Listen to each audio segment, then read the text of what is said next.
Hi, I'm John, your host, and welcome to Heart of Care, a podcast by AMCU. Here, we delve into the real voices of healthcare, sharing stories of resilience, humanity, and the unwavering heart that drives it all. Join us as we empathize, learn, support, and even find moments to laugh together.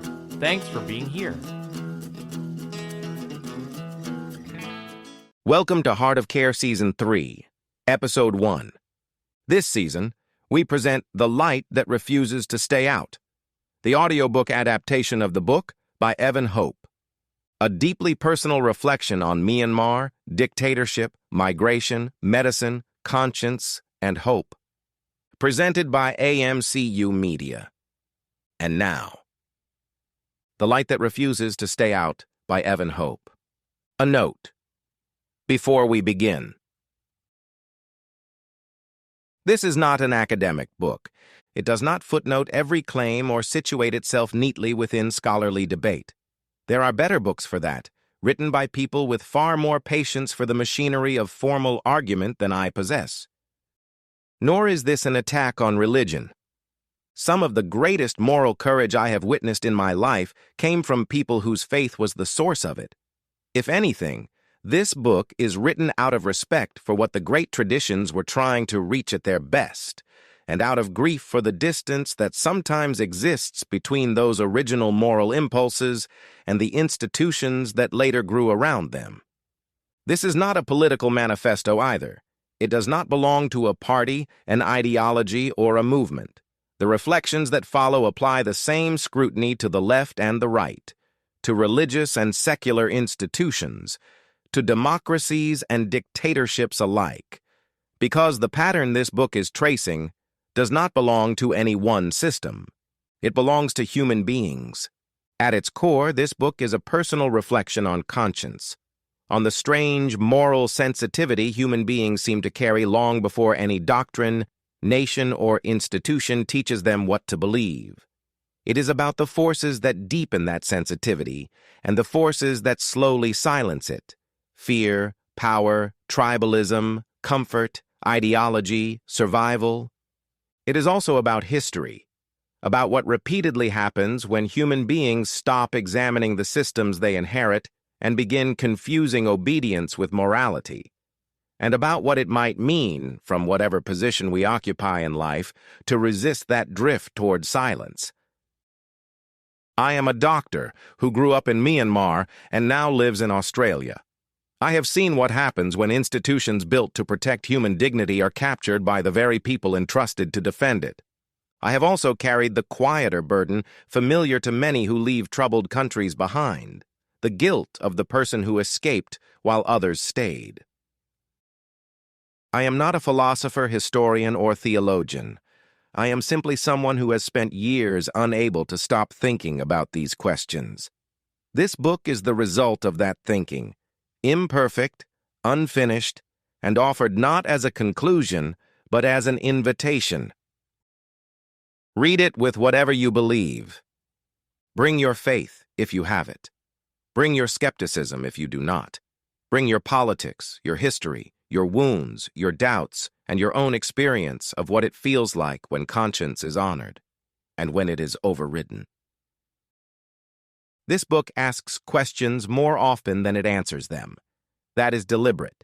The questions that matter most are rarely the ones another person can answer for us completely. Each of us must confront them from where we stand, with the life we have lived and the limits of what we know. And I may be wrong about parts of this, or indeed all of it. What follows is simply how the world appears from where I stand. From one particular life shaped by one particular history, with its losses, compromises, fears, escapes, and contradictions.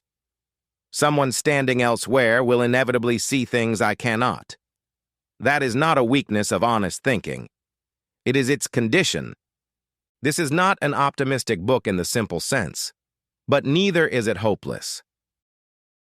The hope it offers is not the comfort that comes from looking away.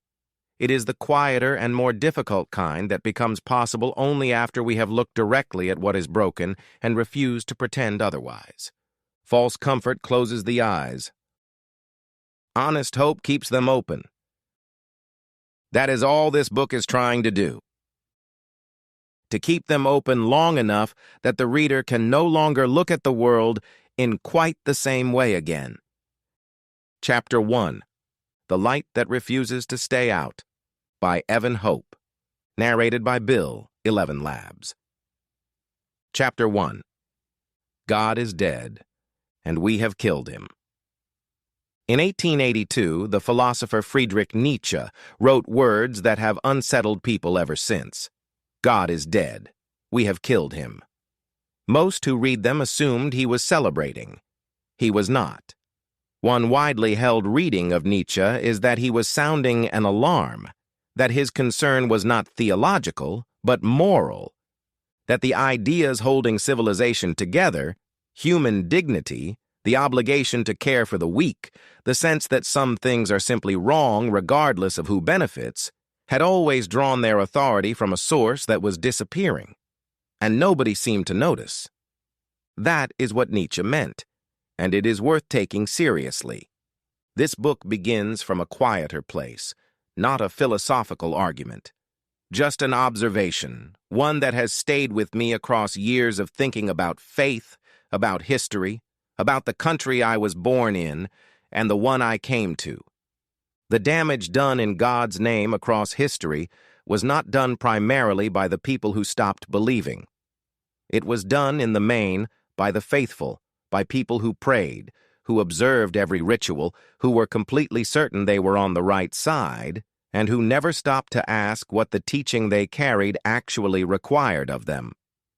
Perhaps that begins to look less like faith in its original sense, and more like belief that has stopped listening to itself, through faith inherited rather than chosen, through the slow replacement of a living moral engagement with the comfort of belonging to something that once meant more than it does now.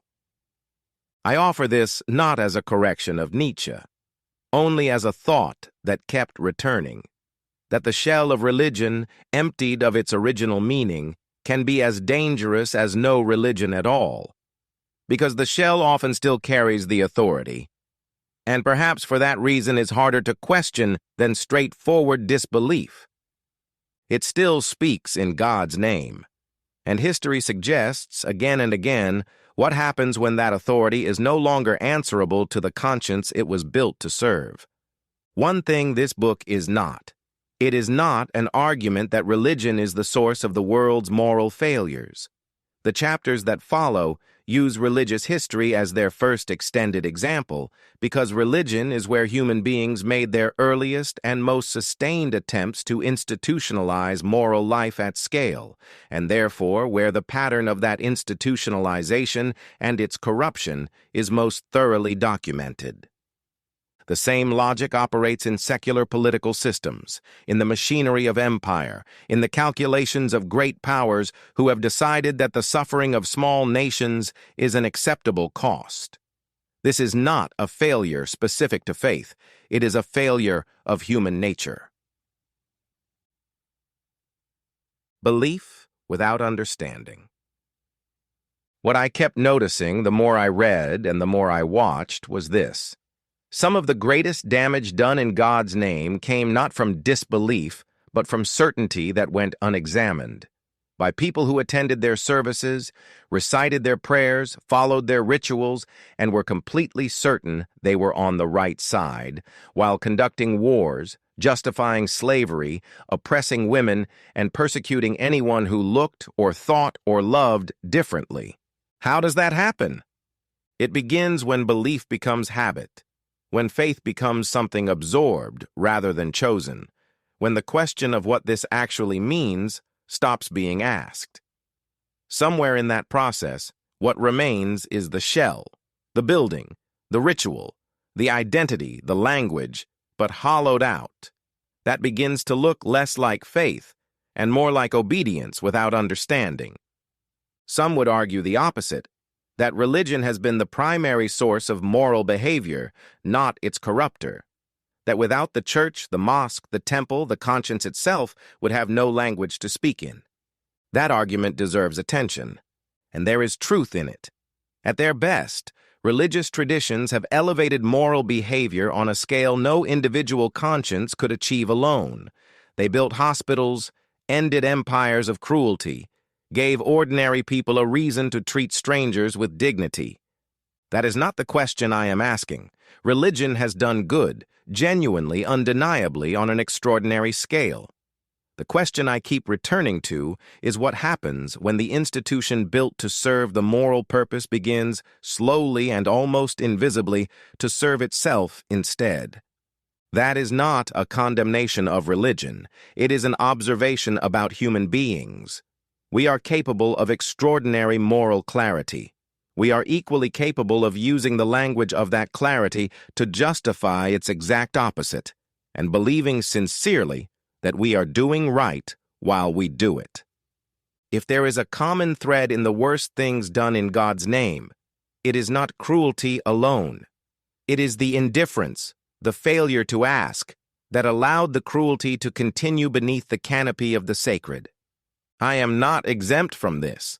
There are things I was taught to believe before I had the language to question them, and I am still finding out which ones I have actually examined and which ones I have simply carried. What keeps striking me is that the mechanism is not religious at all. It is human. Some readers may object that religion is not unique in producing cruelty, and they would be right. The 20th century alone contains enough secular atrocities to destroy any naive belief that removing religion removes human brutality. Stalinist purges, Mao's cultural revolution, fascist nationalism, racial pseudoscience, and revolutionary terror all emerged from systems that claimed moral certainty without necessarily relying on God. The pattern is deeper than religion. Human beings construct narratives that divide the world into the righteous and the condemned. Once a system convinces itself that history, God, race, ideology, or even progress itself is unquestionably on its side, conscience can slowly become subordinate to the system. The danger is not faith alone. The danger is certainty without humility, power without accountability, and identity strong enough to silence empathy. What the rules were really for. Every religious tradition was born into a specific world, a world of scarce resources, constant violence, high mortality, and communities that could be wiped out by a single bad season or a single hostile neighbor. They were speaking to communities with immediate, desperate problems. And many of the rules that emerged from those moments were not purely spiritual. Scholars disagree about the precise origins of religious law, and within traditions these origins are understood very differently. But the historical pattern is suggestive.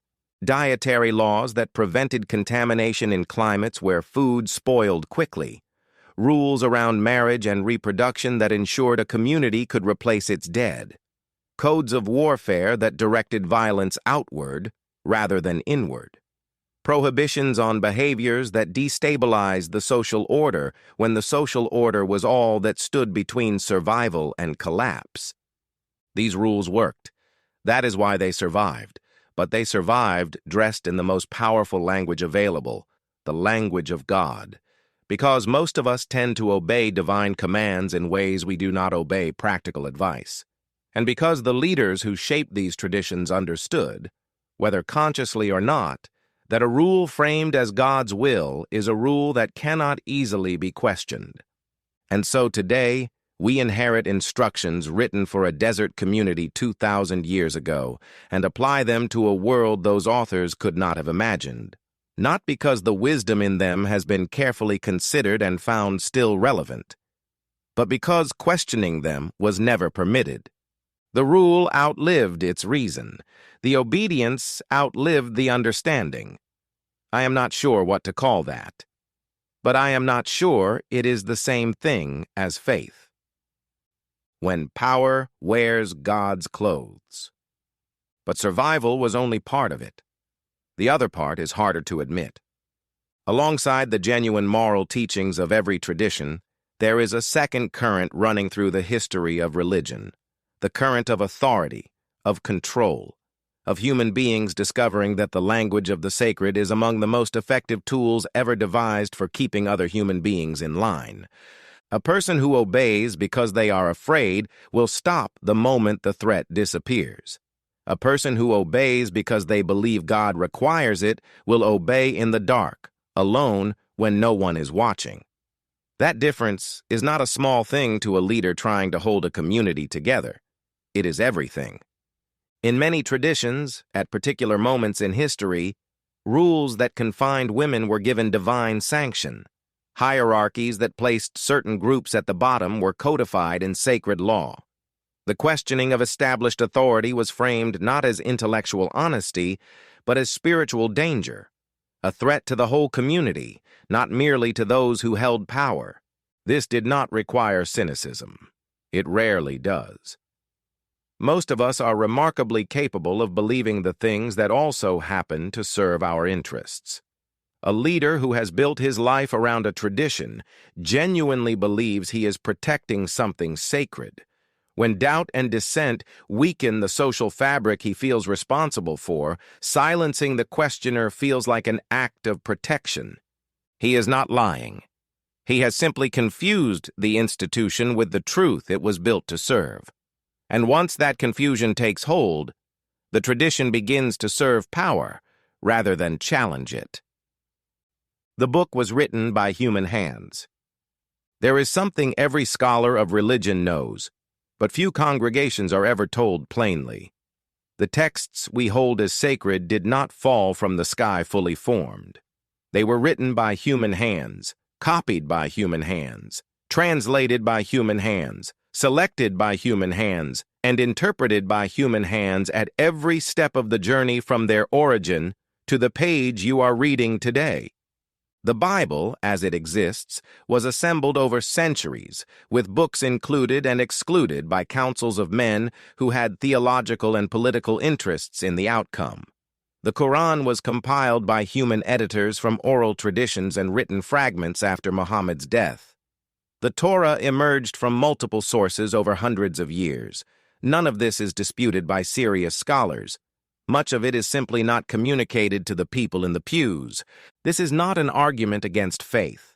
It is an argument for honesty about what faith actually rests on. Within their own traditions, these processes of transmission and interpretation are understood very differently, as the working of divine providence through human hands, as the preservation of revelation across time, as the living tradition of a community. Some will say that acknowledging human involvement in sacred texts is not threatening to faith at all, that God works through human hands, and that the imperfection of the vessel does not diminish the truth carried inside it. But it still leaves the question open. If human hands shape the text, and human hands have interests, then some discernment is required. Which parts carry the original moral truth? And which parts carry the fingerprints of the moment, the community, and the people who decided what stayed and what was quietly removed? That instruction, do not question, do not distinguish, treat every word as equally and absolutely binding, is itself one of the most consequential additions any authority ever made to a religious tradition. It takes the genuine moral wisdom inside the text and locks it in place alongside everything else, making it difficult to separate the living thing from the material that was always only human. The same Bible was used to justify slavery and to abolish it. The same Quranic tradition produced scholars who argued for the full intellectual and spiritual equality of women and legal systems that treated women as property. The text did not change, the interpretation did, and the interpretation always, in some way, served someone. Rigidity is not devotion. It is the abandonment of the very engagement that the tradition requires. The letter of the law without the spirit is not faith preserved. It is faith replaced. For the person of genuine faith, none of this is an argument for abandonment. If anything, it is an argument for something more demanding, that faith cannot be fully outsourced, cannot be handed entirely to an institution, a scholar, a priest, or a text, and accepted without the ongoing work of asking, what does this mean? What does it require? Does this interpretation still serve the original moral purpose, or has it begun serving something else? Keep the faith. Question the interpretation. And never stop asking what the teaching was actually for. Because at the beginning of every tradition, beneath everything that was later added, there was a person pointing at something already present in every human being: a conscience, a moral instinct, a knowledge of right and wrong that existed before any doctrine arrived to name it. If the original moral instinct preceded every religion that tried to codify it, then a question becomes unavoidable. Where did that instinct come from? And why does it keep appearing, stubbornly, consistently, even when every institution built to honor it has failed? This is the end of today's episode. If this chapter resonated with you, please consider following, sharing, and supporting the podcast.